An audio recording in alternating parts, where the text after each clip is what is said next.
السلام علیکم ورحمۃ اللہ وبرکاتہ۔ انشاءاللہ آج ہم نماز آنکھوں کی ٹھنڈک کا لیسن نمبر 11 پڑھیں گے۔ انشاءاللہ سب سے پہلے ہم بات کریں گے مسواک کے بارے میں۔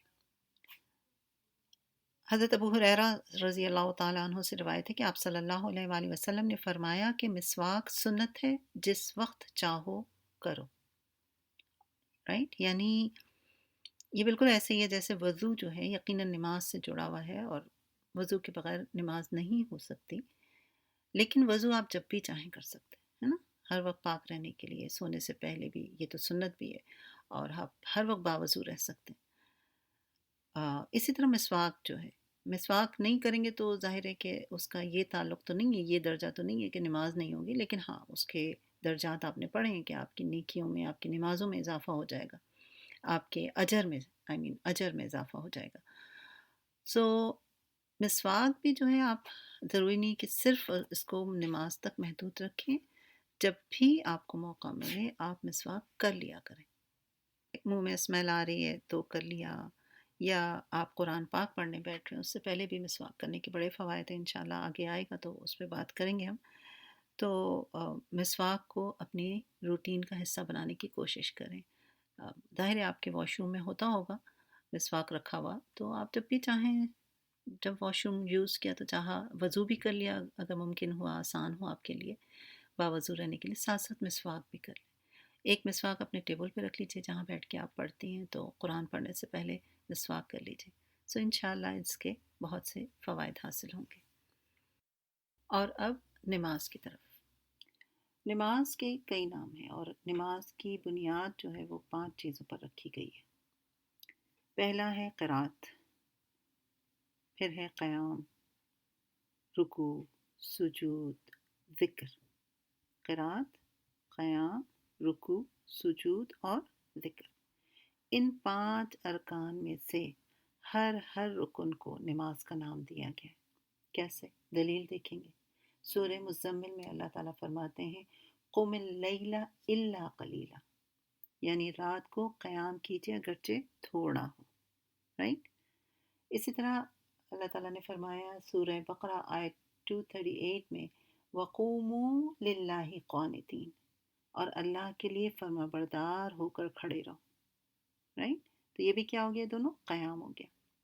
پھر سورہ اسراء آیت 78 میں فرمایا وَقُرْآنَ الْفَجْرِ إِنَّ قُرْآنَ الْفَجْرِ كَانَ مَشْهُودًا، اور فجر کا قرآن پڑھنا، بے شک فجر کا قرآن پڑھنا حاضر کیا گیا ہے۔ تو یہ بھی کیا ہو گیا؟ آپ کے قرات میں آ گیا۔ سورہ بقرہ آیت 43 میں فرمایا وَارْكَعُوا مَعَ الرَّاكِعِينَ، اور نماز کو رکوع بھی کہا گیا، یعنی یہاں پر کہ اور رکوع کرنے والوں کے ساتھ رکوع کرو۔ اسی طرح سورہ مرسلات وَإِذَا قِيلَ لَهُمُ ارْكَعُوا لَا يَرْكَعُونَ، ان کو رکوع کرنے کو کہا جاتا ہے تو وہ رکوع نہیں کرتے۔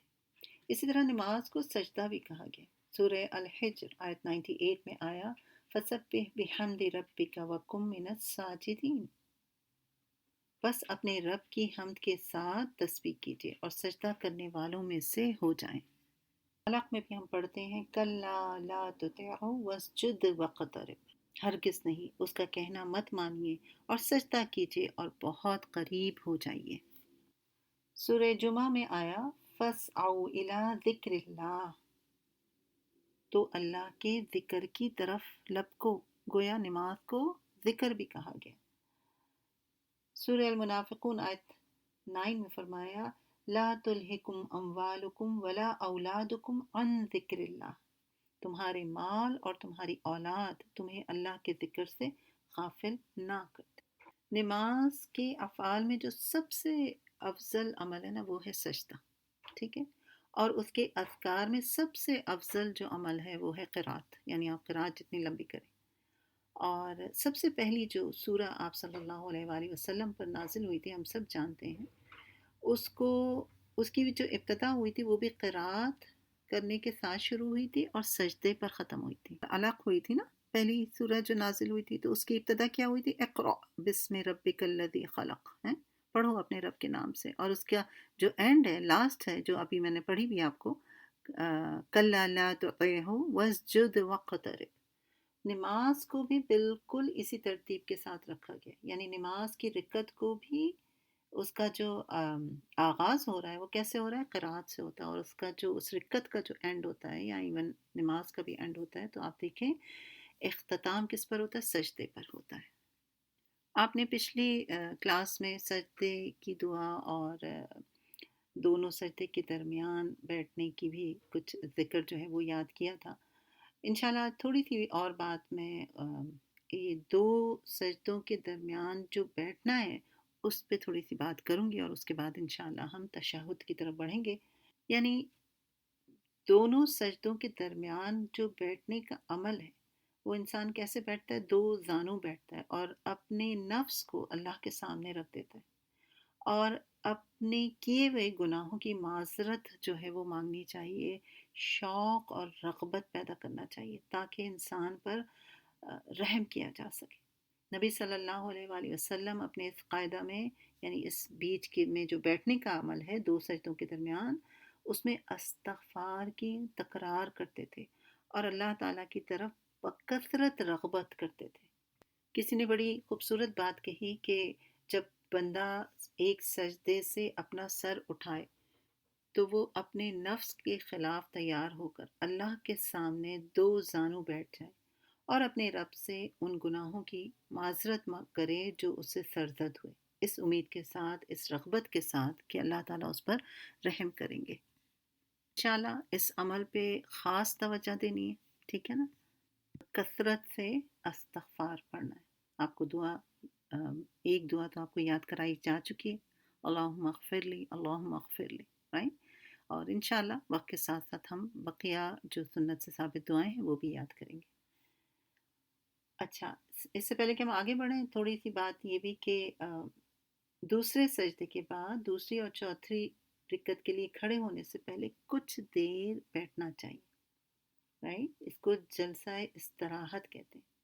یعنی دوسرا سجدہ کرنے کے بعد جلسہ استراحت کے لیے اس طرح بیٹھیں جیسے آپ پہلے سجدے سے اٹھ کر بیٹھے تھے۔ سمجھ گئے کون سی رکعت کی بات کر رہی ہوں میں؟ دوسری اور چوتھی رکعت کے لیے کھڑے ہونے سے پہلے، یعنی پہلی رکعت کے سجدہ اور تیسری رکعت کے سجدے کی بات ہو رہی، ٹھیک ہے؟ یعنی پہلی رکعت میں جب آپ نے دونوں سجدے کر لیے، سیکنڈ سجدہ کر کے ہوتا کیا یوزلی ہم اسٹریٹ کھڑے ہو جاتے ہیں، نہیں، آپ ایک سیکنڈ کے لیے بیٹھیے اور پھر کھڑی ہوئی، پھر آپ دوسری رکعت پڑھیں گی۔ دوسری رکعت میں تو ظاہر ہے آپ نے اتحیات پڑھنی ہے، اور پھر آپ تیسری رکعت کے لیے کھڑی ہو جائیں گی، اور اسی طرح جب آپ تیسری رکعت کے لیے دو سجدے کریں گی اور جب آپ کھڑی ہوں گی تو یعنی سیکنڈ سجدہ کر کے آپ ایک سیکنڈ کے لیے بیٹھیں اور پھر کھڑے ہوں، ٹھیک ہے نا؟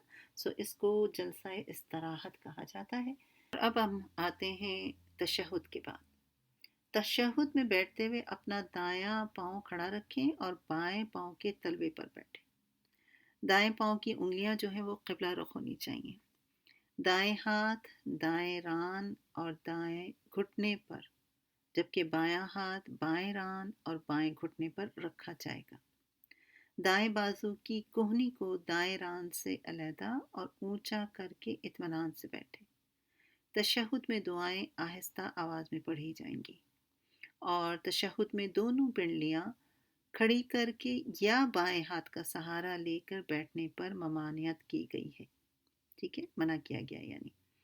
اسی طرح اگر نماز 3 یا 4 رکعت ہے تو دوسری رکعت کے بعد تشہد میں درود اور دعائیں پڑھنے کے بعد اللہ اکبر کہتے ہوئے کھڑے ہو جائیں گے۔ اس وجہ سے اگر تشہد رہ جائے گا تو سجدہ سہو کیا جائے گا۔